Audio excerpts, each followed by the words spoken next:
Muraho mumeze neza. Igitondo utangiye neza niryo pfundo ryo kugira umunsi mwiza kandi ningira akamaro ku buzima bwawe. Uyu munsi kuri YouTube channel yacu Menye TV tugiye kubabwira ibintu bitandukanye kwirinda gukora ako kanya ugikanguka. Kwanga gufata breakfast. Abantu benshi bakunze kuryamira nyuma bakabyuka vuba batinze nuko bagatekera ibintu byose bahita bajya ku kazi cyangwa se mu yindi mirimo itandukanye. Ibi bigatuma badafata ibyo kurya bya mu gitondo, bakaza kurya bwakeye ngo nuko mu gitondo bumvaga badashonje. Ese kuki batatakaza igihe cyabo barya mu gitondo?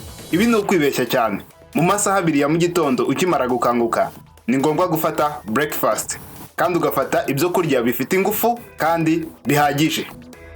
Si ngombwa kumva ushonje kugira ngo ufate breakfast. Impamvu uba ugomba kurya mu gitondo nuko umubiri uba wakoresheje 1/2 cya kalori. Izi kalori ni ingufu dukura mu byo kurya.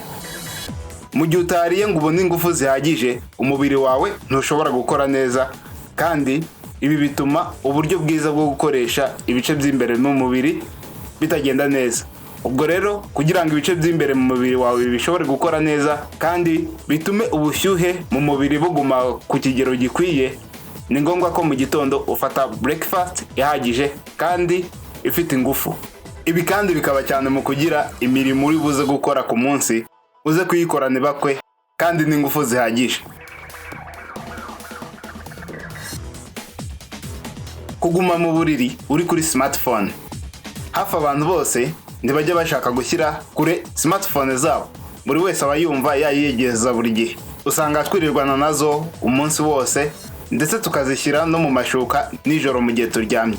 Ni byiza ko igihe ugiye kuryama telefone yawe wayishyira muri airplane mode. Ibi bizatuma itagukangura kubera notification zitandukanye.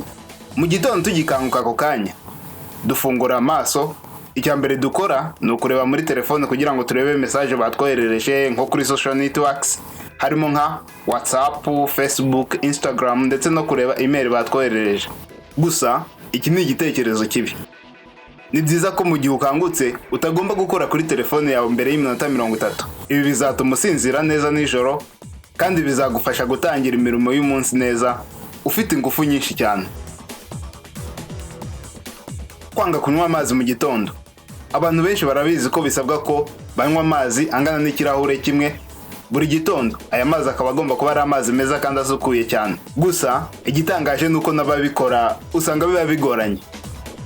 Ikirahure kimwe cy'amazi unyoye mu nda nta kindi kintu kirimo ntikirangiriza gusa imirimo yacyo mu kuringaniza amazi mu mubiri ndetse ntikinarangiriza imirimo yacyo mu gutuma amazi ari mu mubiri atembera neza, ahubwo kinatuma imyanda iri mu mpyiko ibasha gusohoka neza ku buryo buboneye. Kunywa kawa. Abantu benshi banywa kawa mu gitondo nk'uburyo bwo kongera imbaraga mu mubiri. Mu gitondo umubiri ufite stress kandi kawa ubwayo yifitemo cortisol yongerera umubiri stress.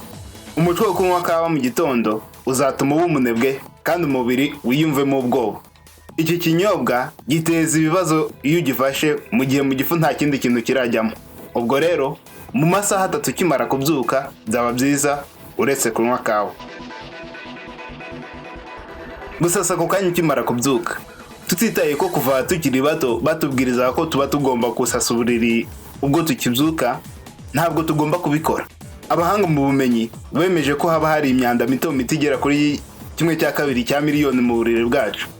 Iyo ushashe uburiri ukibyuka ntabwo bituma umwuka n'ubukonje bidakenewe biva mu mashuka. Ibi rero biteza greenhouse effect, ariko gukora imyuka mibi humanye. Ubwo rero kugira wirinde iyi myanda ikorwa igihe wisusasa uburiri ukibyuka, ugomba kureka ibyo warayemo bitatanije nuko ugakingura idirishya nko mu gihe cy'iminota 30 umwuka mwiza wo hanze ukinjira mu nzu. Ubu noneho umenya impamvu abaselibateri usanga uburiri bwabo budashashe. Nuko baba bakurikiye bakamenya ibikwiye.